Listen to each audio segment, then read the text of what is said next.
Before we had this software this platform that we're using to do last call, or well, not last call, to do the entire thing, I like trying to surprise you guys about being on last call, but now it does the 5, 4, 3, 2, 1 countdown and zooms in on Tim's face. I can't do that anymore. Right, welcome back. It's last call.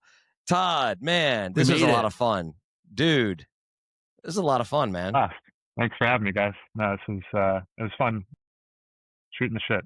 My biggest question is what's going on with Kwan right now? Last year, he came on with us and never showed up for the tailgate. Kenyon.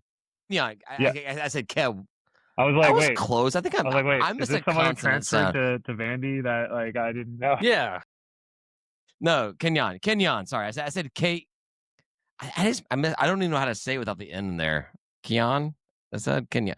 Yeah, it's like the country, or not really like the country. It's Kenyon. Yeah, it's Kenyon. Yeah. Like if you're from Kenya, you're called a Kenyon. Yeah, sort of. Yeah. It's last call. We can be borderline really inappropriate. So yeah. At some point, I just will log off, though. He does. Ryan just disappears with certain topics. When you talk about mustard and beans and pickles, like literally my 3 favorite non-meat items. Basically true, yeah. All right, sorry. Kenyon, what happened to Kenyon last year? He's super flaky. This is just his MO. He says he's gonna do things or show up to things, and then magically he just won't. So that's pretty much par for the course for him. You kind of alluded to that, like after we talked last year, we were like, "Oh, Kenyon's going to come to the tailgate. Looking forward to having him." And you're like, "Yeah, but will he?" Yeah, I've got friends like that as well. So yeah. Now I know he'll be around this time because it's in his hometown. He I just found out actually up until this year he and a couple of my other Vandy friends, they ran a tailgate for probably the last 8 or 9 years. But I heard they actually called it this year. I think the thing was Kenyon and 2 of my friends who got married, and they have a few kids, and it was just too much for them to continue doing it. Wait, Kenyon married 2 of your friends? No. Sorry, Kenyon and 2 of my other. How do you do that? No. All right, wait. No. So here's what I'm hearing, Todd. These are the words that you're saying into my earbuds. Is Kenyon knew that I was coming up to tailgate in Nashville for Georgia State, Vandy, and he's like, "We're shutting the whole thing down. Done. There's no way we can deal with this." That's what I'm hearing. Am I wrong on this? No, you're right. And I gave him a bunch of shit for like the fact that he decided to shut down the tailgate the year that Vandy's actually doing something amazing. Like what are you doing here, dude? So you need to encourage him to start up for one game. Tim, that's exactly what I was going to say. Just one game. Get him to come back, and so we can beat Vandy, and then be like, "I made the right decision." Shut it back down. Yeah. All right. Yeah. He'll be out there though. He has, and there will be a couple of tailgates that him and I and whoever else will pop around to. So if you want to see Kenyon, you'll be able to see Kenyon. So do you have like people you still like connect with in Nashville and everything, or maybe outside of Kenyon and that's their girlfriends? He's probably the one that I keep in contact the most with, but when I go up for Vandy games, I do have a few others that I do connect with or reconnect with. Yeah. Are you hanging out with them on Saturday? Or are you doing Georgia State thing?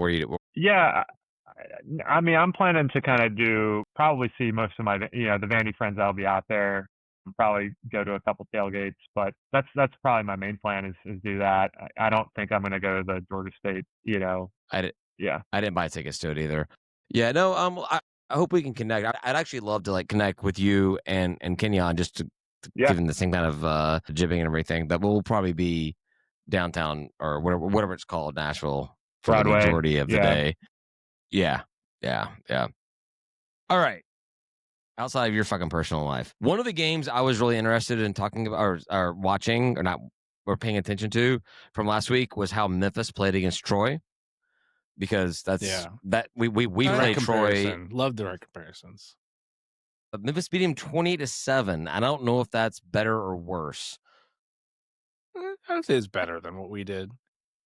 I'm guessing Troy didn't experiment in the game and kind of throw in a bunch of freshmen. Like, I think they were still trying to probably win the entire time, whereas we kind of threw in everyone at some point, right, when it was too far out of hand, right? So they did well limiting Memphis score-wise. I'm looking at the box score. Troy had 112 total yards. That's not good. It's not gonna do. Not gonna win a lot of games. Good Todd, yardage.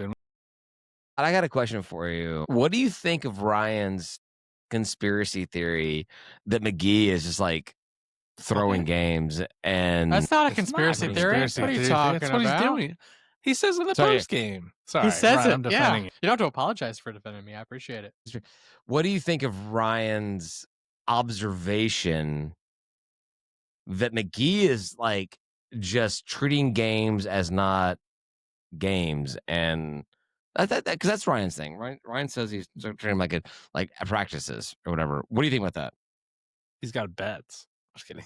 I mean, I don't know. It's in some ways, I think I appreciate that it's not that we shouldn't go into these games thinking we can win, but at the same time, like kind of back to what Tim said earlier, it's nice when you can play an FCS opponent and kind of exhale during the game. Like you're taking care of business when you need to, and then, I don't know. I don't know if he's throwing the games. I just feel like he's properly allocating his attention to the games. Yeah. Properly allocating his attention to the game, the winnable games. I thought it was a good observation and not something that most fans think. That you don't hear a lot of people talk about, oh yeah, well, we're not even trying in this game. We're just going in there and we're going through the motion. It's treating it like preseason football. Ryan, that's the take I get from what you're saying. Well, and what I'm sort of thinking too is that Coach AD McGee gets paid a hell of a lot more than I do to give a shit about football, because I get paid like less than zero. So there's that, right? Like, so maybe in Dell we trust on this one. But then also, like, we're entering this new stage, right? This new era of college football where he's got to break in a brand new team. There are literally, people still transferring in. We didn't even have a TJ Finley in week 1 because he wasn't eligible until week 2. And so it's like, you have to kind of have some of these games. I feel like he's leveraging these games that he didn't think we probably aren't going to win, right? It's like a crazy thing if we do. It's definitely good for the program. And he's leveraging that to kind of like get some more practice and some more reps in and some more whatever. And maybe that's the right answer for this. And I've been saying this all along, the coach who thinks outside the box in this new era and does the right thing is going to be the one who excels. And maybe this is part of that. I don't know though. I'm still in Dell we trust. That goes along with, I genuinely think it's a very interesting take on the whole concept, because it's not something that anybody ever, all the coach speak is like, we plan to win every game. Every FCS coach goes into playing Bama being like, maybe Bama should be a bad example because they're not like good anymore. But these days, every lower program goes into the bigger program being like, we're playing this game. We're not here for the check. We're not here for this or that. We're not here for the experience, the moral victory. We're here to win this game. But Ryan, what you've been saying over the past 2 or 3 weeks of college football this season has been, McGee is approaching this like, I acknowledge that we're not really at the level of our opponent right now, and my goal is to see what kind of team, evaluate my team and see what they can do. And I think that it's very evident, or I should say, I think there's a lot of evidence into what you're saying based off of when he starts pulling his starters. He did that against Ole Miss. He did it against Memphis. He did it against Murray State. It's an interesting prospect. And this specifically coming from Georgia, two-time national champion, just history of success. And he's approaching it like, hey, I'll take a loss. I'll take 2 losses. I'll take 3 losses to evaluate my team.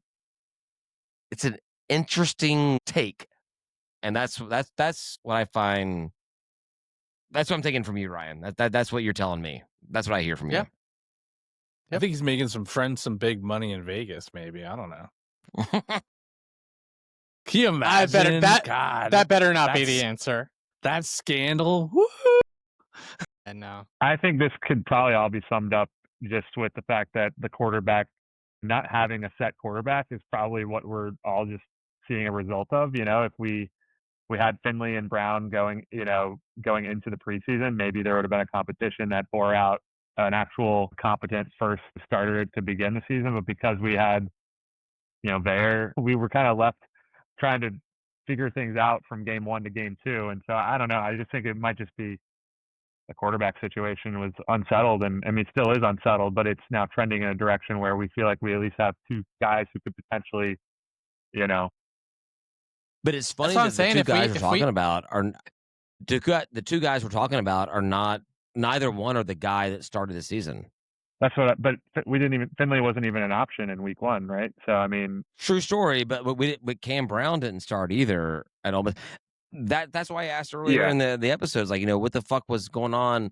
Like, did McGee really just throw that game and be like, let me put in, like, I don't want to put in a guy that may be my starter and get injured. Let me put in the guy from last year.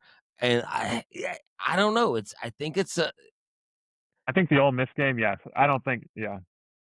If I'm subscribing to what Ryan is perpetuating right now, I think that the only logical explanation is McGee put in Vair because he didn't give a fuck about that game. No, you see what Vair can do, right? Like, I think he respects Vair, and Vair put in the work last season and kind of deserved the nod for the start, and then he didn't play the whole game. You know what I mean? Like, all right, that is what it is. But like, the thing is if we go into conference play and we run the SBC, I'd rather have that than an Ole Miss win. And I think Dell looks like a genius, right? I mean, like, he's that's smart coaching on his part to have taken these games that he knew were likely losses, would have, if we won, been a long shot and would have injected some excitement into the program. But like, there's a longevity in excitement in the program for running the conference.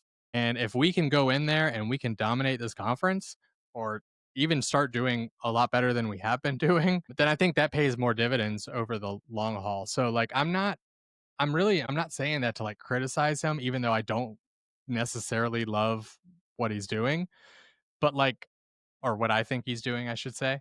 But like, I think that there's a chance that it is smart and will work, and he'll prove that he's right and I'm wrong. So I don't know. Would you guys rather win against Ole Miss or beat everyone on the Sun Belt schedule? Yeah, the latter. I'd rather beat everybody on the Sun Belt schedule. It would be nice to shut them all up. Yeah, there's so much disrespect for Georgia State by the Sun Belt fan base. You look at the Sun Belt message boards, and it's consistently like, even after the win last week, and you have Marshall doing garbage, Coastal's garbage and crap. So many people just don't have respect for Georgia State, and I can't blame them. It's not like we give them a lot I of barely reasons. have respect for Georgia State. Yeah, it's kind of. But I mean, like, sometimes I'm like, oh well, we're at least better than Coastal, or we're at least better than Marshall, or we're at least better than this or that. Fucking Marshall lost to Missouri State, who Conference USA move up right now.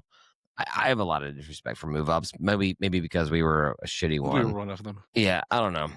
I was wondering, what do you think if the out of conference schedule was reversed? And I know nobody knows what it is off the top of their head, but like, man, it sucks. It sucks the way the schedule is set up. We have Vandy. So likely we all agree we're losing that game.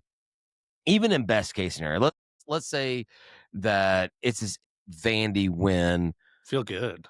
Last second field goal. We feel good. We feel good about us, right? I feel pretty great.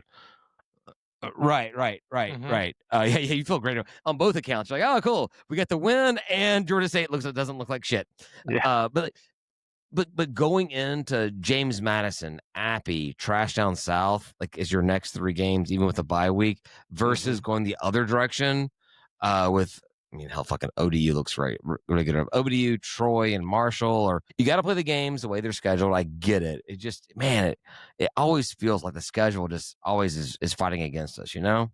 At the end of the season, no one gives a shit how we looked in against Vandy, how we looked against Murray State, how we looked against whoever or whatever. They're going to care about that Ryan, L or that U.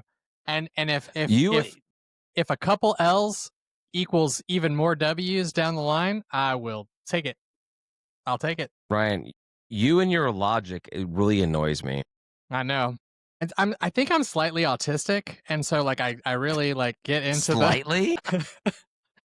We got a Vandy guy here, and you're definitely the more autistic guy. Boy, Lord, wow! I mean, I'm going to hell. I will say, App State's There's not scaring me. So whatever. There's not one. Sorry, No. Todd. State's What? not scaring me. Southern doesn't scare me. I mean, I see what you're saying, David, but schedule. I'm not really worried about this first half of the schedule that much. I don't know. I just there's no opponent really on the schedule that like truly scares me. I guess James Madison. You're not worried about the first half of conference play? Shit, man, you think we're gonna just go undefeated? You're no. I'm not saying. I love it. No. I don't think we're going undefeated, but I also don't think any of those games are like screaming out loud, "We're definitely losing. We're definitely losing." Well, I think I'm like a slinky. Like one thing leads to the next, and so I think that as much as I fucking hate the shit out of them, that James Madison game scares the fuck out of me.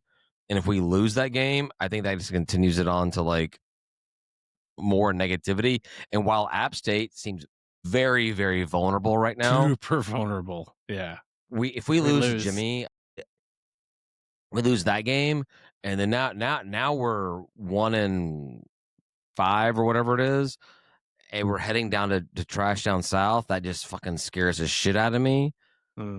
Yeah. That's how I see it. I look at from one game to the next, not how they are right now. I don't know. I mean, not to be all like negativity about it, but I think that we've got to perform well against Vandy. We've got to recombobulate in the bye weekend. If we could, but everything changes. We beat Vandy. We beat Vandy. But if we beat Jimmy, I change my entire outlook on the rest of the season. If we beat Jimmy Madison, we lose to Vandy and we beat Jimmy Madison, we don't lose a game the rest of the season. That's gonna be my take. I don't care if it's 6 overtimes and a last. Well, at that point you've got to do 2 points or whatever it is, right? And that's the difference of the whole thing. We lose to Vandy and we beat Jimmy, I will be on here saying that we win out and we're playing for the East. We're playing for the conference. Those first 3 games are the toughest games of our conference schedule, right? Because it's Jimmy Madison, Appy State, and TDS. Those are like our toughest games. And it's like, yeah. So I'm with you on that. Like if we pull those out, holy shit, man, I'm feeling good. Rash. Sorry, rash. I wouldn't know. Rash, I wouldn't know. Southern. Coastal's the only game we're favored in by ESPN standards. Coastal is the only game we're favored in for the rest of the season right now. Yeah, well, they know the trend, which makes sense because we've never lost in Conway. Yeah, well, ESPN finally knows something, right? Right? Oh, look at them! They figured it out. The away team always wins. It's their AI, and what people don't realize about AI is it like follows patterns really strongly, and so it just knows that. It just knows that pattern, you know. Yeah, it's figuring. It has enough inputs to figure it out. Yeah. Looking at last week's games, Memphis Troy, that was interesting. We talked about that. App lost to Southern Miss, so App's not doing well, or Coach Huff as doing well at Southern Miss. I don't know. That's West. I guess it's kind of East because they're App. Auburn only beat USA by 16. Which is a little surprising, right? Yeah, we talked about ODU and Virginia Tech. ECU decimated Coastal 38-0. Wow. They destroyed every 10th player? I guess that's what decimated means, right? That is, yeah. Decimated. It's one of those words that's like so misused, and it's fun. It's fun for me because, I don't know. I'm sorry. It's the autism. I love how now, like, I love how autism went from being like that, making fun of somebody, to being like, that's Amazing. my superpower. Yes. Don't defy my autism. I will math the fuck out of you in nearly a minute. I gotta baffle your face with Cam. Yeah. You had Rash barely beaten Jack State. Oh man, I'd called Jack State on this game. Man, I wanted them to win. So close. It was I wanted Jacksonville State to win just because this was our best shot at winning, and I wanted Trash to go 0-3 and us to get that little one win. And they only won by a touchdown. Yeah, I mean they needed the full 60 to do it. So. 60 minutes to make it happen. It was yeah, towards the end of the fourth quarter, right? I think they were losing going into the fourth. The Trash Down South moniker is making its ways. I've seen it on social media. Yeah, it's on Panther Talk. It's very common on Panther Talk. That's good. But I've seen it on social media as well. So if nothing else, our legacy will be we got the TDS movement going forward. But games this week, Sunbelt games this week. Jimmy Madison at Liberty, only because they hate each other. Are we rooting for Ryan? Are you rooting for Jimmy Madison against Liberty? Of course. What are you talking about? I root for TDS against Liberty. Because purple's beautiful, right? No, because I don't like Liberty. I made a comment. Who's I talking to the other day? I was at something the other night, and I made a comment about purple being ugly. He's like, I like it. And I was like, well, you don't know that I do a podcast where I say purple is ugly, and my co-host says that it's beautiful, and you just filled his response. So thank you. You just made my night. Yeah.